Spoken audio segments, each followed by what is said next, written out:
Hi, Misha here, and anyone who follows my personal Misha channel saw the preview of this here gun. I'm not gonna say, oh yay, it's finally here and I was so excited for it, but I was mildly interested and figured if it comes in at a good time, not much else happening, might want to pick up one of the new Polish FB-Radom. Yep. Yeah, there's no place to put the manual up here. I already looked. And this is the VIS-100 M1 9mm pistol. This was originally known as the PR-15, which is essentially a modernized Mag 98. And this is Poland's current military service gun. At least it's replacing older guns like the P-83 Wanad and the WIS-94 and even some old P-64s.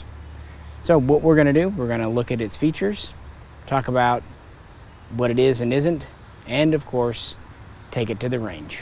And before we do that, if you could, please do like, share, and subscribe. And if you'd like to help support the channel, please check out the Patreon page. Don't worry, this isn't going to be one of those videos I ramble on about historical things for too long, but I wanted to provide just a bit of context because the VIS-100 is directly connected, at least in spirit, to Ferricabrone's first pistol, at least successful one, the VIS-35, also known as the VIS P-35. The earliest designs were from 1930 with prototypes in 1931 and kind of final advanced testing prototypes by 1935. And it was officially adopted by the Polish military in 1936, and this was a point of great pride for them because it was their own gun. It borrowed very heavily from popular guns of the day, namely from Browning, but others. It was a single action only, full length gun, over 8 inches, with about a 4.7 inch barrel, single stack magazine firing 9mm parabellum. Had a relatively low profile hammer back here. If I can cock it, there we go. And interestingly, it had a decocker only, if I can do it on camera again. There we go. Along with a grip safety. And that's because this was initially and primarily designed for cavalry. And that's actually the first who received it within the Polish military, followed by the Air Force and others. And production would continue at a pace until, of course, the Nazis came in 1939, by which time just under 50,000 had been delivered to the Polish military. It was a point of great pride in helping Poland's burgeoning arms industry, but that independence was very short-lived. As you know, the Nazis were not the only ones to invade Poland. The Soviets invaded from the other direction, nominally to protect the Poles from the Germans, but in reality, it was a joint program. And while they kicked the Nazis out, the communists stayed, and hence the next major pistol production was the WZ-33, essentially a Polish direct copy of the Russian Tokarev TT-33, specifically a wartime model with the larger slide serrations. These are known for having very nice fit and finish, and about the only change that Poland did was to the grips. The earliest production ones actually had the FB logo and a triangle on the grips, but the communists didn't like this, forcing the factory system. This is where you have Circle 11 come from. So instead of adding the communist star, they just went to very simple grips. And these would be produced through the 50s and would be in service through the 60s and even 70s. And of course these fired 7.62 by 25 Tokarev. While the WZ-33 was an exact copy, the next gun, even though it fired 9x18 Makarov, 9x18 PM, was very much Polish gun, the little P64 here. And this is a small little gun, very compact. About a 3.3-inch barrel, overall length of a little over 6 inches. But since it has a steel frame, it does weigh about 22 ounces with a single stack 6-round mag. For the first time here, we have a single and theoretically double action trigger with a safety decocker. These are very well made, but because of their small size and relatively stout cartridge for being a simple blowback gun, well, anyone who's fired a P64, it's an unforgettable experience, I will give you that. Extremely well made, but somewhat limited in its application, a little too small. Nevertheless, production would continue right up until the late 70s, early 80s, and this would be one of the several standard service guns within the communist Polish military. P83.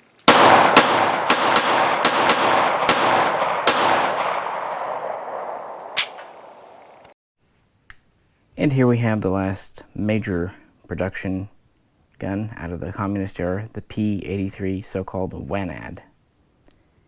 This is basically a larger P64. It looks more like a Makarov PM, but is not parts interchangeable. Larger magazine than the P64. Double single action with an actual respectable double trigger. And these were designed to be cheaper and easier to mass produce. And they would be built through the 80s, 90s, and actually remain in service into the 21st century. And we didn't start to see surplus examples here until around 2009, 2010. And as I've said in the past, this is one of my favorite Makarovs. And these are all nice guns from Poland. And that's actually why I was very interested in today's gun.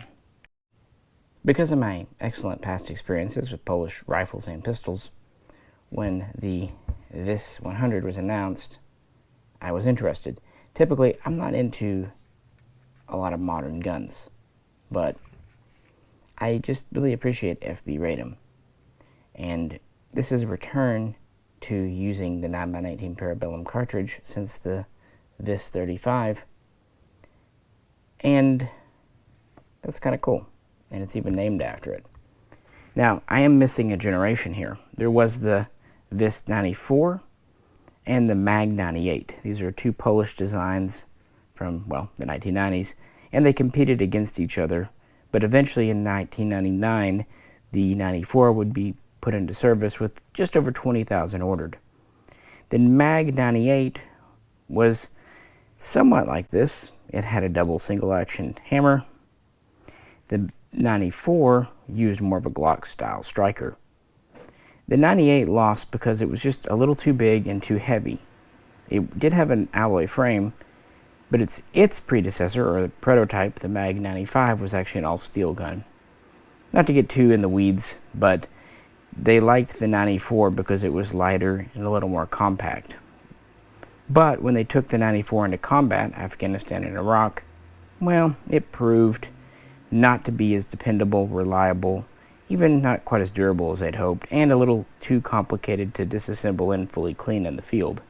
So they stopped ordering them around 2008 with only about 21,200 delivered. The Mag-98, while it was rejected by the Polish Army, was purchased in limited numbers by police forces and the Polish border guard, and even some in the Polish prison system. And its final version was the the Mag-08, but now that's out of business. Everything changed in 2000 when the old Circle 11 Uxnik factory went out of business, reforming in today's FB-Radom. So, even though this is not a Mag-98 and parts are not interchangeable, there are clear inspirations. Now, FB-Radom would start working on a new gun around 2010, 2012, and in 2013 and 14, the Polish military actually released specifications. And from all this, we have the PR-15, Yeah, lots of all these names and things. I do apologize. And the PR-15 was actually shown about. In fact, there was talk of importing a version into the U.S. back in 2016, but it never happened. That was part of that whole Radom USA debacle. And also, in the end, it took a little longer to get it into service. They were hoping, well, by 2015. As it happens, limited production was only started in 2017. It went through testing, and it was finally adopted in 2019, which kind of completes the name. The VIS is an acknowledgement of the original P-35, VIS-35 over there, and the 100 is an acknowledgement of Poland's 100th anniversary, because the nation today officially formed after World War I. And 20,000 were ordered, and over the last couple of years they've been delivered to the Polish military and some police, replacing all these older guns. Well, not the P-35, but the P-83, P-64, the VIS-94, and maybe even a few MAG-98s that were in police service. And so this is kind of the standard today. Pistol measures about 7.8 inches long with a 4.3 inch barrel. Slightly smaller than the MAG-98, but quite a bit lighter, especially than the MAG-95.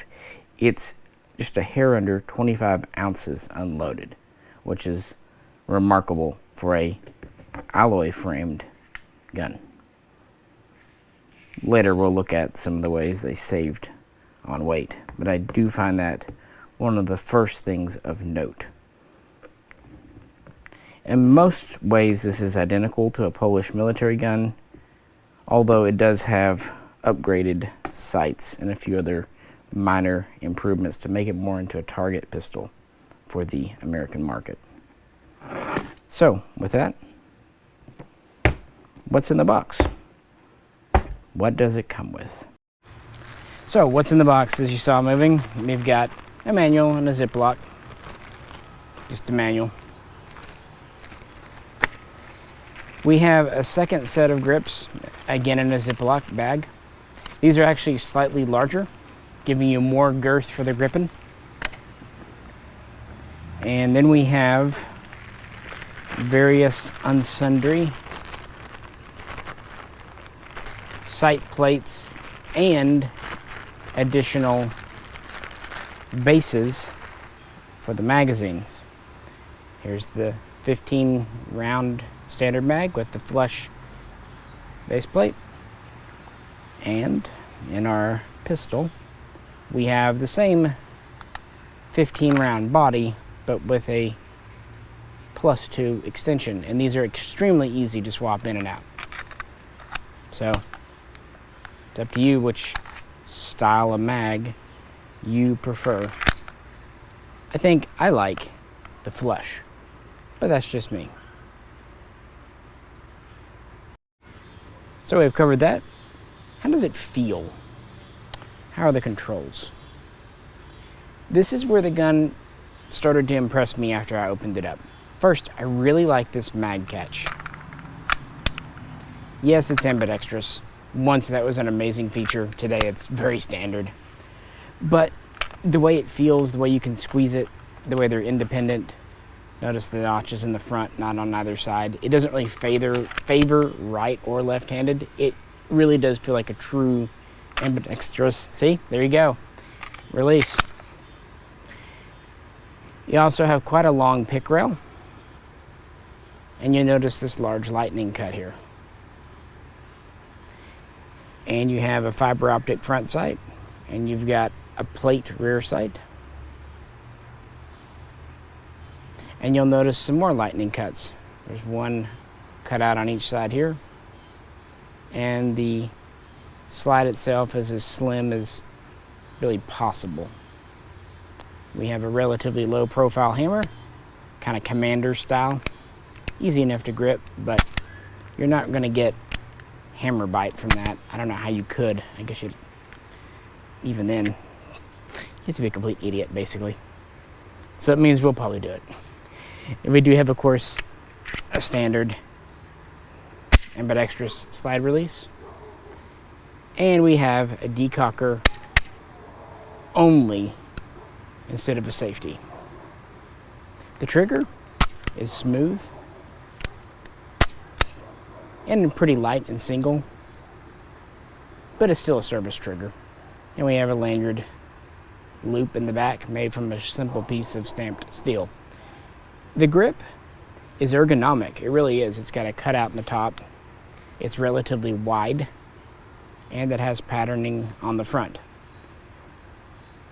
But it's not one of those like super ergo grips, you know, like on a Walther PPQ, some of the HKs.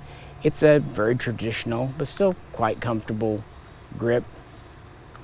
Somewhere, I would say very much like a SIG 226 with a little bit of Beretta thrown in. So I actually find the way the gun feels pretty respectable, guys.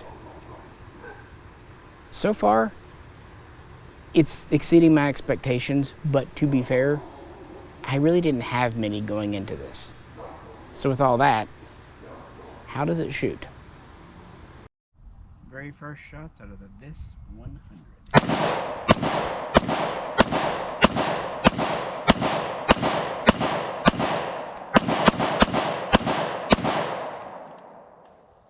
Held open. I did forget to mention it also comes with a polymer cleaning rod and an actual metal handled bore brush. Reasonably nice tools. Anyway, the first test fire you saw there went perfectly, and that was with the 15 round mag, and it was loaded. It was actually quite easy to load by hand. However, with the 17 round, or rather 15 plus 2, I could get it up to 15 rounds and even 16 quite easily, but getting that 17th round in, I had to hammer it in a bit. So I was actually curious to see how that would work. All right, we're gonna try the extended mag with the VIS.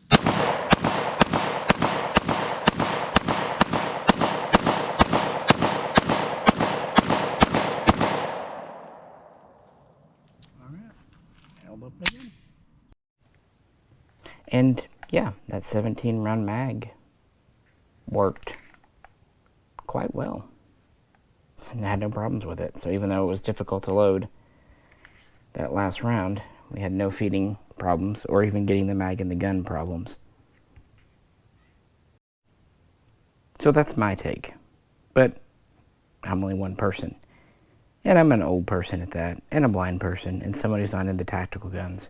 Last year I promised that probably more family members and others would get engaged with the channel, and it's taken a little while to coordinate things.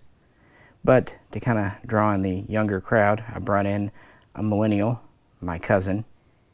He calls himself Fox. You can know him as Booch.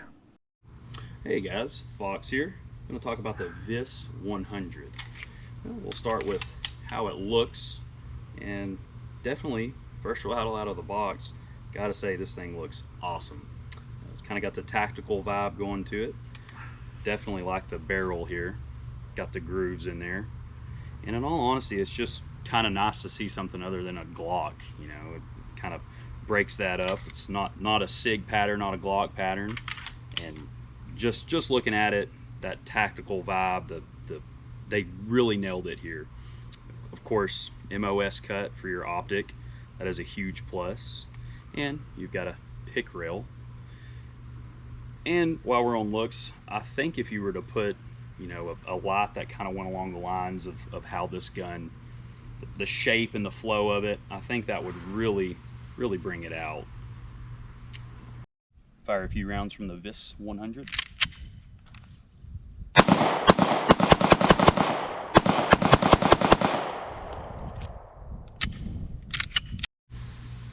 Another thing on the looks here is, since it is a cold weather gun, since it's out of Poland, it does have a lot of room for a glove. So let's go into how I think it feels in the hand. We know it looks good, in my opinion, but when you pick this thing up, my first impression was, man, this does not feel good in my hands. It's mostly because of this grip here. It's maybe because it's something different. I don't know if it's the grooves in it. It just kind of, when you pick it up, it just felt weird. It didn't feel like it fit the hand like a glove. And I think maybe that has a lot to do with, it's a cold weather gun. You need a glove on. So I actually did put on one of my shooting gloves and put, you know, 20 rounds through it, 30 rounds, and I got really used to it. Took the glove off, shot it just with my hands, and it really felt a lot better. But I think your first impressions when you pick it up and it's in your hand, you don't have anything to compare it to. It's new, it's different. That doesn't always mean a bad thing, but it takes a little getting used to. We'll stop there. All right, a few rounds through the VIS-100.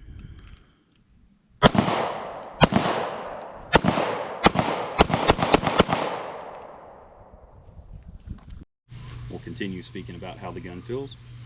Another thing too, I think that just seems different is this hump back here. You know, if you're holding a 1911 or even a Glock or a SIG, it's more of a flush. There's a little bit more of a, it's honestly, it's a hump, you know, with kind of this dovetail back here. It seems to push the palm of your hand back, not really where you feel like you're going into the glove. And again, once you start throwing shots downrange, it got comfortable. But in my first initial impressions was, man, I do not like the way this gun feels. 4 different people handled this and fired this at the range, and the consensus was kind of the same. At first, people didn't necessarily like how it felt, or even shot the first mag, but after, you know, a couple of tries, they seemed to warm up to it. And more than one person mistook it for a polymer framed gun because of its lightweight. And people definitely comment on the smooth, not just slide, but moving parts. And even if you choke up on it very high, it's virtually impossible to get hammer bite.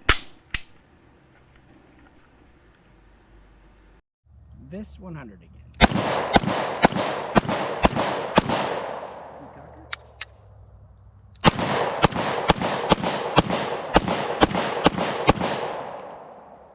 Hold open. My thoughts on this trigger. The double action is necessarily long, but smooth. And the single isn't bad with a good reset. And this decocker is actually quite useful. And to my mind, this trigger system is very much inspired by the SIGs here. Very similar feel. Double single action, even with a decocker, although it's a longer throw and it's not ambidextrous. It's worth pointing out that even though these are roughly the same size, the SIG with an alloy frame definitely feels heavier, and the 100 here does have more real estate underneath. So overall, I like the trigger. Let's see how Booch feels about it. We'll get onto the trigger here. You do have, let's see here. You do have what looks to be a lot of pull. When you're looking at the gun and your fingers in it and you're getting ready to squeeze, you really think you're going to have a lot of travel. However, that's really not the case. It's right there. It's effortless. Shooting the gun was really enjoyable for that. You didn't have to have a pause. You didn't have a you know, the Glock squeeze. It was easy to shoot. Another thing that took me a little getting used to was, since it did feel weird in the hand, naturally I had to think about where that mag release was. Of course, it's ambidextrous, but I'm one to where I kind of like to use the edge of my thumb. I don't like to draw the thumb back, and that took a little getting used to. but putting 2 or 3 mags through it, it was just fine. It wasn't an issue doing mag exchange. It's easy to look at. You're gonna like, I don't like the way that sounded. Well, you might not like how it sounds, but since it's me editing, or rather lack thereof, it's staying in. Disassembly is actually very similar to our SIG P226 as well. There's a lever here, just as on here. Now, YouTube doesn't like disassembly videos, so be back in a second. Simply turn that lever down, remove your magazine, and slide the slide off the frame. It's amazing how light this frame is when it's not on the gun. Looking inside, there are multiple lightning cuts when and where possible, including inside this pistol grip. The straps are cut,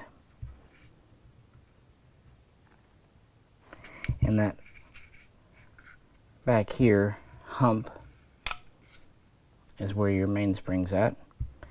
By having 2 wraparound grip panels, and the SIG does it too, you save having to have a metal back strap. This is something that Walther used quite a bit with the PPK and P38. Here's our slide assembly, pretty standard.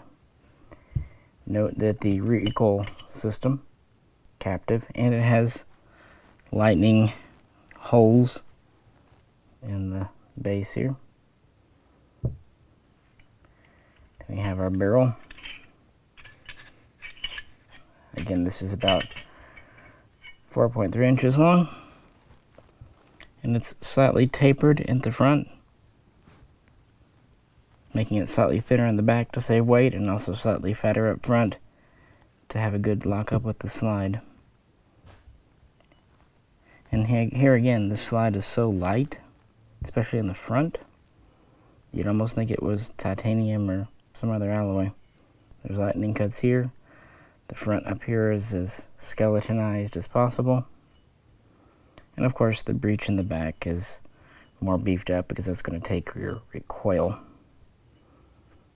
So even though this is all metal for the most part, except for the grips, even our magazine body's metal, and even the base plate is an alloy, it really is very lightweight. I think when the Mag 98 lost out to the VIS-100 because of weight, they took that very serious. And I have to think the lightweight, while still being metal, one of the things that impressed the Polish military. Yeah, quite a bit lighter than this SIG over here, while basically remaining the same size. Very easy disassembly too, again unlike the VIS-100, it was a little more convoluted. Very nice machining on all this as well.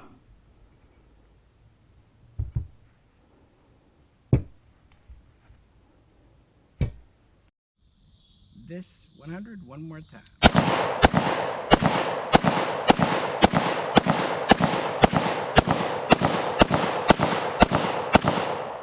Alrighty.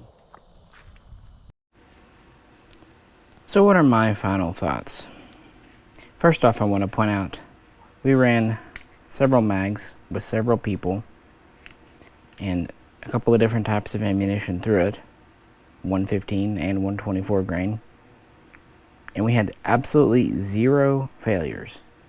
Brand new gun, brand new mags, even mags loaded to the hilt. And that's impressive. Even some new Glocks can have 1 or 2 minor hiccups while they're breaking in. This did not. On top of that, it does have a very decent trigger for a military gun.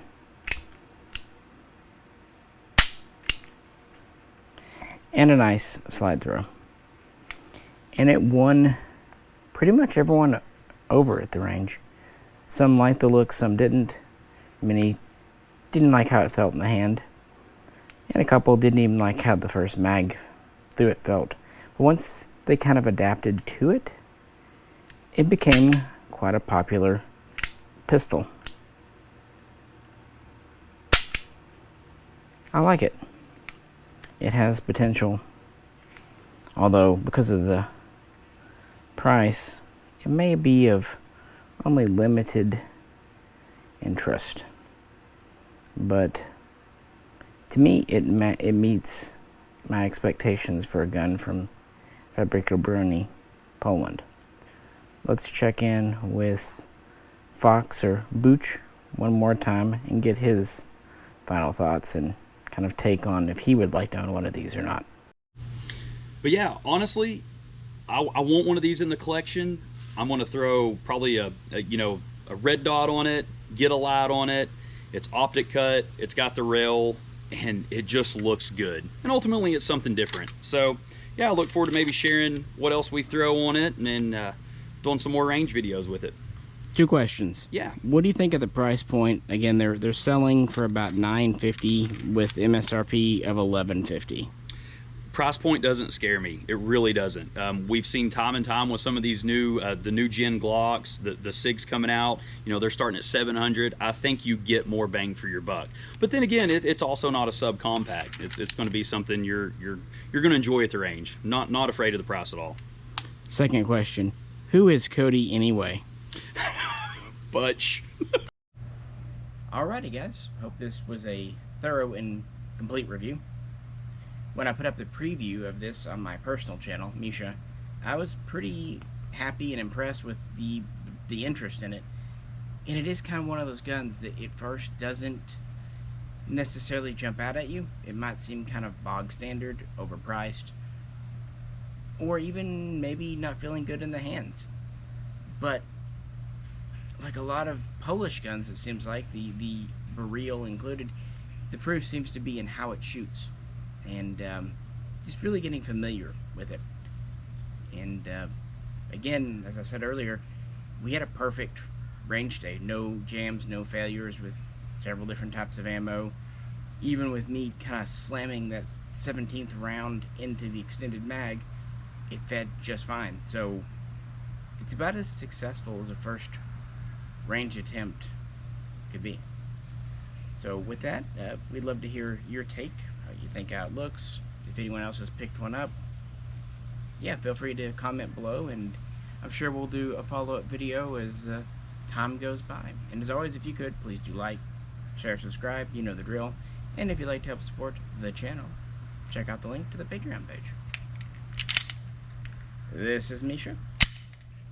We'll all catch you very soon next time.